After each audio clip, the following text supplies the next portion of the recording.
Halo guys, hari ini kita mau makan. Makan sih.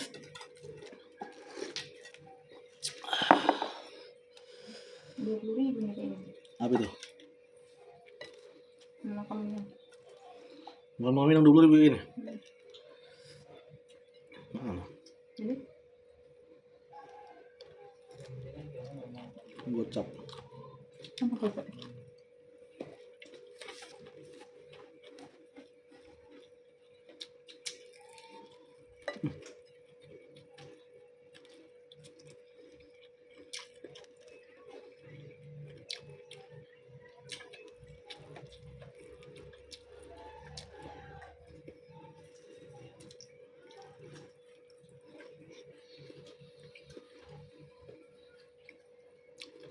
Kali pajak jualan beli kosong tukang ikan itu ada kurang 10 orang kurang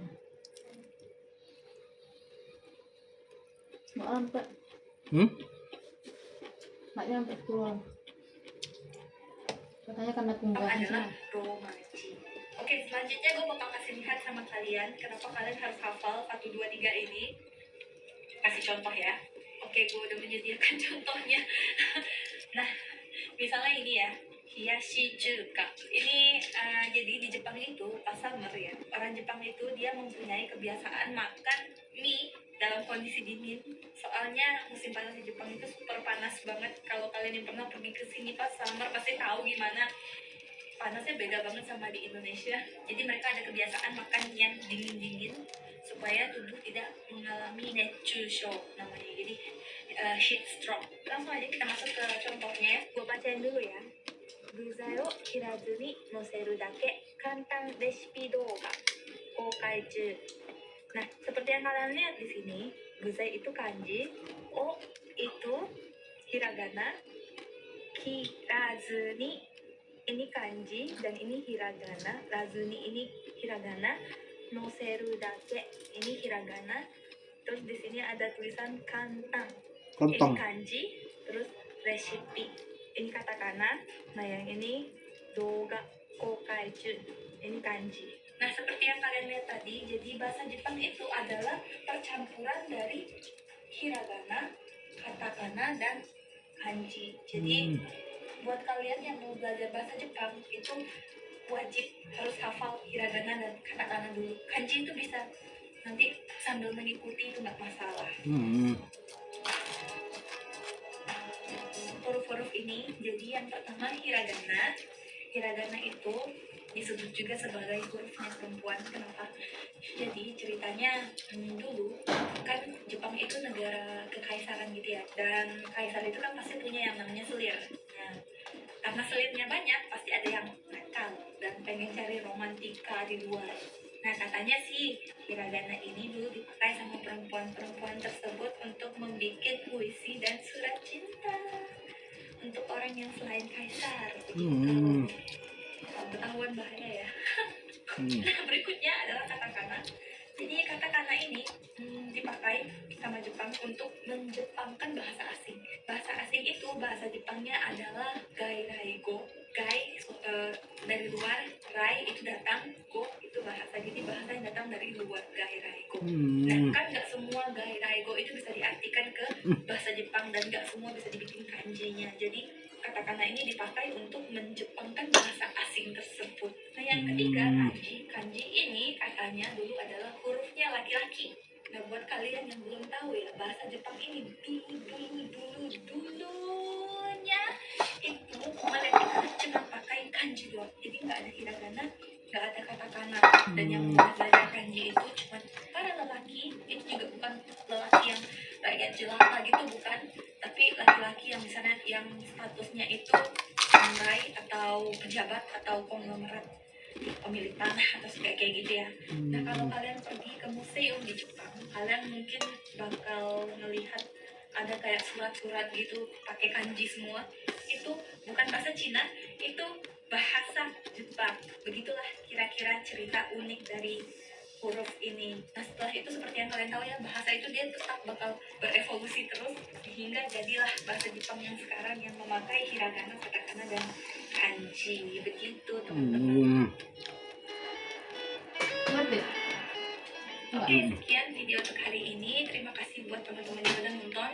Jangan lupa ditunggu video yang berikutnya karena gue bakal membahas bahasa Jepang lebih dalam lagi. Dewa mata segini. Ade, oaishimashou. Bilang kamu aja. Alhamdulillah. Kirim ya.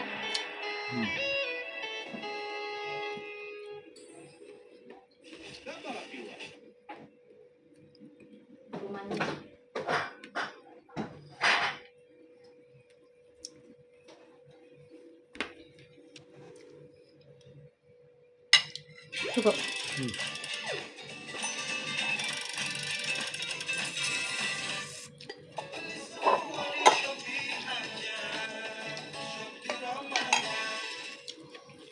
Minasan konnichiwa. Hari ini gue bakal mengajarkan kalian cara memperkenalkan diri dalam bahasa Jepang. Itu bahasa Jepangnya adalah jiko shokai. Jiko shokai. Sokai. Cukup. Oke, mungkin kalian bakal berpikir bahwa pas pertama kali kalian bertemu dengan orang, kalian harus mengatakan hajimemashite. Pemakaian hajimemashite itu sendiri sih nggak salah sebetulnya. Kalau kalian memakai itu pas pertemuan yang formal, itu oke. Tapi kalau kalian memperkenalkan diri ke teman punya teman, itu nggak perlu bilang hajimemashite, tapi cukup dengan konnichiwa. Tapi ya kalau misalnya kalian mau bilang konnichiwa hajimemashite, watashi wa nani nani desu juga, itu juga oke. Terus juga banyak yang berpikir bahwa kalau mau menyebutkan nama itu harus bilang watashi no namae wa Dewi desu. Nggak harus kayak gitu. Cukup bilang nani nani desu. Jadi nama gue Dewi, jadi Dewi desu. Nah, terus Nani nani? yoroshiku onegai shimasu. Yoroshiku onegai shimasu. Kenapa padang aku gitu? Kalau misalnya kalian mau bilang kalian orang mana, itu bahasa Jepangnya adalah watashi wa nani nani jin desu. Nah, kalau gue orang Indonesia, jadi gue bilangnya watashi wa Indonesia jin desu. Atau kalau misalnya kalian mau bilang saya datang dari Indonesia, itu nani nani kara kimashita. Nani. Kalau dari Indonesia berarti Indonesia kara kimashita. Sekarang gue lagi di taman dan ada orang banyak anak-anak lagi main sepak bola di depan mata. Mau jalan pulang balik ke rumah. Terus satu lagi informasi buat kalian, jadi di Jepang itu kita nggak sebut yang namanya, kalau saya itu kan watashi, kalau kamu itu kan anata, tapi di sini anata itu nggak bisa kita sebut sembarangan gitu, jarang banget dipakai. Kita itu nggak menanyakan kayak anata no namae wa nan desu ka, nggak bilang kayak gitu. Jadi kita sebutnya nani sang desu ka, kayak gitu. Kalau misalnya kalian kenalan sama orang Jepangnya mungkin bakal tanya ke kamu, "Ima Nihon de nani o sarete ka?" Kamu di Jepang ini ngapain? Nah, jawabnya bisa suka-suka sih. Kalau misalnya student ya bilang gakusei desu. Kalau kalian datang ke Jepang untuk kerja, bilangnya kaishain desu. Kayak gitu. Jalannya nanjak. Langitnya biru guys, hari ini panas. Langit biru itu aozora, bahasa Jepangnya. Udah dekat rumah, jadi gua balik lagi ke my apartment. Terima kasih udah nonton video hari ini. Jangan lupa untuk subscribe dan jangan lupa juga buat like. Dan kalau kalian ada request, Kak bikin video ini dong, bikin video itu dong, kalian bisa Nanti komen di bisa bawah. mengonten akan saya. Di Jepang. Oke, sekian untuk hari ini. Mantan Sugino Doga de oaishimashou. Jadi Nani?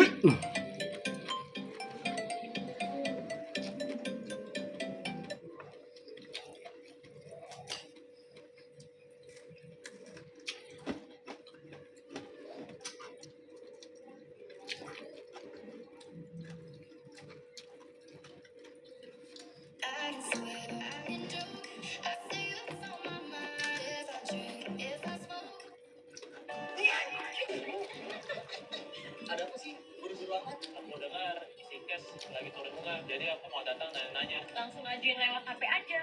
Udah bisa kok, layanannya 24 jam kok. Kasih HP kamu sini ke aku. Pindah di sana. Hai teman-teman, selamat datang kembali di Wagamu Japanese Class versi Manda. Teman-teman, apa sih yang terbayang di benak kalian ketika mendengar yang namanya huruf Jepang? Ya, Jepang memiliki 4 jenis huruf. hiragana, katakana, kanji, dan romaji. Keempatnya bisa digunakan dalam satu kalimat sesuai dengan fungsinya masing-masing. Nah, sebelum kita menghafalkan huruf-hurufnya, kita akan pelajari fungsi dan juga karakternya terlebih dahulu. Yuk teman-teman.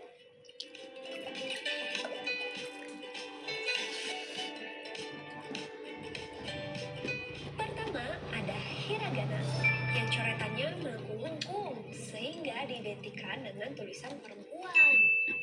Hiragana ini digunakan untuk menulis kosakata asli dalam bahasa Jepang. Seperti misalnya konnichiwa, ganbatte, termasuk nama orang Jepang asli teman-teman. Seperti misalnya nama Hikaru. Nah, semuanya itu ditulis menggunakan hiragana.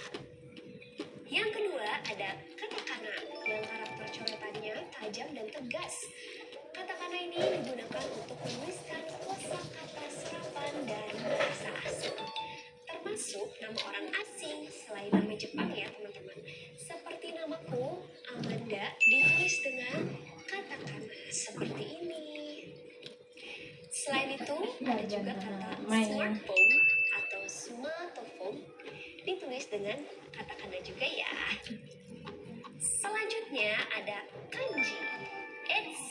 Nyebutnya bukan huruf kanji ya, karena ji dalam kanji sendiri artinya adalah huruf. Kanji ini sendiri berasal dari huruf Cina yang jumlahnya itu banyak banget. Tapi teman-teman gak usah khawatir, karena kanji yang ada dalam bahasa Jepang itu jumlahnya jauh lebih sedikit kok. Fungsi dari kanji ini sendiri kurang lebih sama persis seperti fungsi dari hiragana. Dan biasanya nih dalam bahasa Jepang dasar itu suka dituliskan huruf hiragana kecil-kecil di atas kanjinya. Nah, itu disebutnya furigana alias hiragana yang dituliskan di atas kanji untuk mempermudah teman-teman cara membacanya. Nah, jadi teman-teman udah gak perlu khawatir ya, buat yang masih di level awal-awal kalian cukup baca furigananya saja. Kalau kalian pengen tahu cara belajar kanji, silahkan kalian tonton video aku yang ini ya. Nah, yang terakhir ada romaji. Romaji ini adalah alfabet A sampai Z dan dibunyikannya bukan dengan spelling Indonesia A, B, C, D ya, tapi menggunakan spelling bahasa Inggris. Jadinya A, B, C, D, E, dan seterusnya. Jadi romaji ini digunakan untuk menuliskan singkatan teman-teman, seperti misalnya NHK, GR, dan lain sebagainya.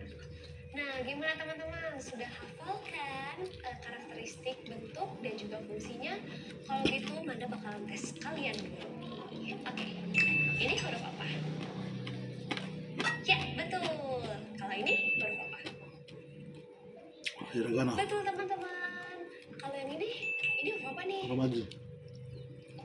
Wah, kalian udah pada jago ya. Terakhir deh, yang ini Jago bukan sih. Kanji.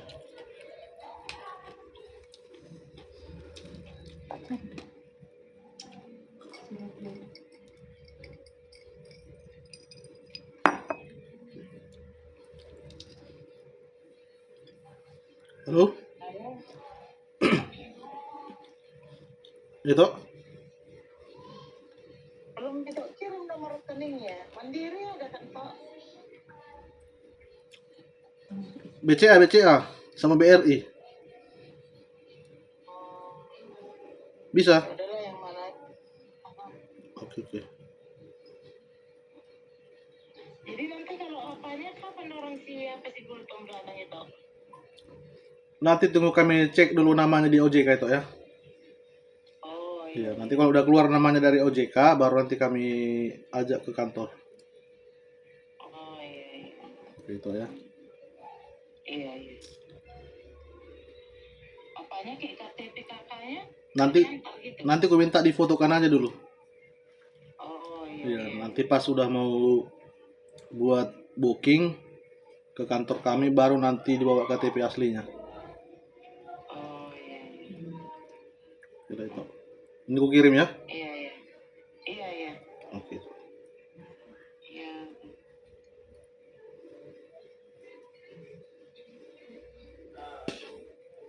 Pen, kirimkan dulu nomor rekening BRI itu.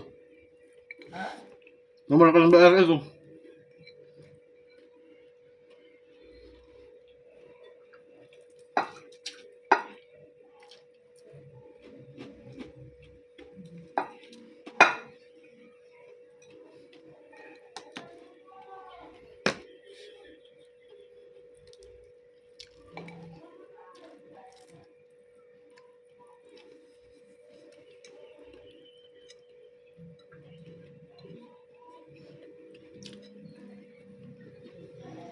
Wah, rupanya lesnya. Oh. Yang gitu kan. Hmm. Kan aku kemarin minta duit sama dia. Apa? Dia udah masukin kalau misalnya bulan depan kan sama dia kan biasa lama pun nggak apa-apa nah. Cuman belum ada ditukarkan, nanti jadi kita yang bayarin nilai tukarnya, Berapa ya? nilai mata uangnya belum ada rupiahnya, kayak nggak ada rupiahnya. Hmm. Kemarin kan yang terakhir itu pun dia ngirim sama abangnya dari kita itu. Hmm. Jadi mau lagi ini. Hmm.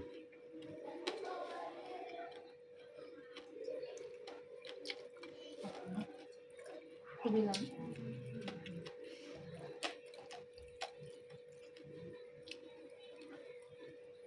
Dek, kemarin kau les di mana? Aku bilang gitu. Atau belajar samamu aja lah ya, aku bilang gitu. Sama Selina kak di Medan juga dia ada temanku les di situ, katanya 600.000 per bulan, pertemuan 2 kali seminggu. Via Zoom. Online lah. Baru katanya dia bisa kasih surat keterangan N5 dan N5 sama care worker itu katanya. Sekarang aja lebih baik lesnya kak, biar keburu buat daftar di bulan 6 nanti kak. Menurutku sih dibuat peraturan N5 ini biar nggak buta huruf aja pas udah macet dan pelatihan di Jaksa. Dan nggak buta huruf aja katanya. Dan pelatihan nanti di Jaksa katanya gitu. Kami kerja kan, aku telepon ya.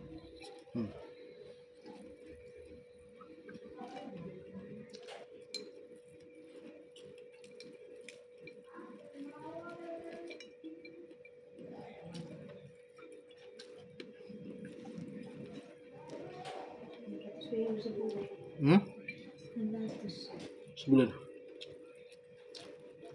Ngejum. Cuma mana hurufnya. Tapi kan udah tahu nanti dasar dan gambar-gambaran kayak mana. 600 sebulan. Bisa nanti berapa orang kalau sini kok? Aku juga ikut. Seminggu 2 kali. Berarti berapa itu? 8 kali lah seminggu ya kan? Sebulan kan? Hampir 100 lah tuh. Hmm? Hampir 100 kali pertemuan. 100 kan?